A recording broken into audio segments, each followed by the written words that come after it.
Ravi Prakash Siliconandhra hospital Kuchipudi super speciality వైద్య సేవలు పూర్తిగా ఉచితం. గోదావరికి ఈసారి ఆకస్మికంగా వచ్చిన వరదలతో దాదాపు రైతులందరూ కూడా తీవ్రంగా నష్టపోయారని చెప్పాలి. పశ్చిమ గోదావరి జిల్లా దొడ్డిపట్ల సమీపంలో ప్రస్తుతం మనం ఉన్నాం. ఇక్కడ తమలపాకు తోటలు అనేవి దాదాపుగా ఇక్కడ పండిస్తూ ఉంటారు. 3 నుంచి 4 రాష్ట్రాల వరకు కూడా ఇక్కడ నుంచి తమలపాకులు అనేవి వెళ్తూ ఉంటాయి.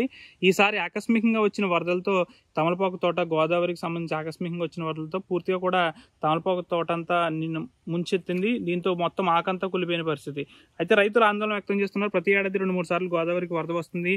వచ్చిన తర్వాత కూడా తమలపాకు రైతులను పట్టించుకునే నాదుడే లేదని అయితే రైతులు వాపోతున్న పరిస్థితి. ప్రస్తుతం తమలపాకు రైతున్నారు. ఎన్ని ఎకరాలు మీరు వేస్తారు? ఎకరం వేసేవండి తామలపాకు తోట. ప్రతి సంవత్సరం వినాయక చవితి వెళ్ళిన తర్వాత దగ్గరలో ఆగస్టు నెల వచ్చిందండి. ఆగస్టు మాసంగా వచ్చేసిందండి గోదావరి. చాలా నష్టపోయామండి మేము. మమ్మల్ని ఆదుకుని వాళ్ళు ఎవరో లేరండి. కొంత ఆదుకోవాలని మేము ప్రభుత్వాన్ని కోరుతున్నామండి. అంటే గతంలో కూడా వరద వచ్చిందా? గతంలో ఏమైనా ప్రభుత్వం ఆదుకుందా? గతంలో ప్రభుత్వం ఆదుకున్నారండి. ఆదుకుని ఇచ్చారండి. ఎప్పుడు కూడా ఈ కాలంలో రాలేదండి గోదావరి. ఈ సంవత్సరం వచ్చిందండి ఈ టైంలో గోదావరి. ఆగస్టు నెలలో వచ్చిందండి. వినాయక చవితి లోపల వచ్చిందండి గోదావరి. ఎప్పుడు కూడా ఈ టైంలో రాలేదండి. ఆక అనేది పచ్చగానే ఉంది కదంటే పనిచేది ఇంకా పనిచేయదండి, చచ్చిపోద్దండి. పనిచేయదండి ఇది. ఇప్పుడు ఇంకా పచ్చకున్నా ఇంకా పనిచేయదండి, తీసేయాలండి. అది దీనికి చాలా నష్టపరిహారం ఎక్కువ అవుతుందండి. అదండి. అంటే దాదాపు ఎన్ని రాష్ట్రాల నుంచి ఇక్కడికి వెళ్తుంది ఇది? పూనా, నాసిక్, అమరావతి, విజయవాడ, హైదరాబాదు అన్ని వెళ్తాయండి. బొంబాయి దాకా వెళ్తుందండి నాకు. అంటే కొంచెం ఎండ కూడా వాతావరణం అనుకూలిస్తుంది కదా, అసలు పనిచేయదు. పనిచేయదండి అసలు. ఇంక దీంట్లో పనిచేసి చూడండి. ఇదిగోండి ఈ ఆకులు చూడండి ఇలాగ అయిపోయి ఇంకేం పని చేస్తుందండి సార్. అదండి. అంటే అధికారులు ఏమన్నా వచ్చారా మీ దగ్గర? అధికారులు ఇప్పుడు వరకు ఎవరు రాలేదండి. రాస్తామని పంచాయతీలో అంటున్నారండి. అంతేగాని ఇప్పుడు వరకు ఎవరు అధికారులు ఎవరు రాలేదండి. అంటే ఏం కోరుకుంటున్నారు మీరు? మాకు నష్టపరిహారం ఇప్పించమని కోరుతున్నామండి. అదండి.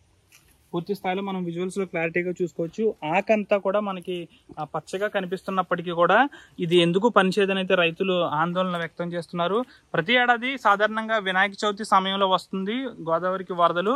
ఆ టైంకి మేమంతా కూడా ఇక్కడ పంటని అంతా సర్దుకుంటాము. కానీ ఈసారి ఆకస్మికంగా ముందస్తుగానే గోదావరికి వరదలు వచ్చేయడంతో తీవ్ర ఇబ్బందులకు గురయ్యామని అయితే రైతులు ఆవేదన వ్యక్తం చేస్తున్నారు. గతంలో నష్టపరిహారం ఇచ్చారు, కానీ అది మాకు కనీసం పెట్టుబడి సాయం కూడా పనికి రాలేదు. కాబట్టి ఈసారైనా తమలపాకు రైతులను ఆదుకోవాలని అయితే రైతులైతే కోరుతున్న పరిస్థితి.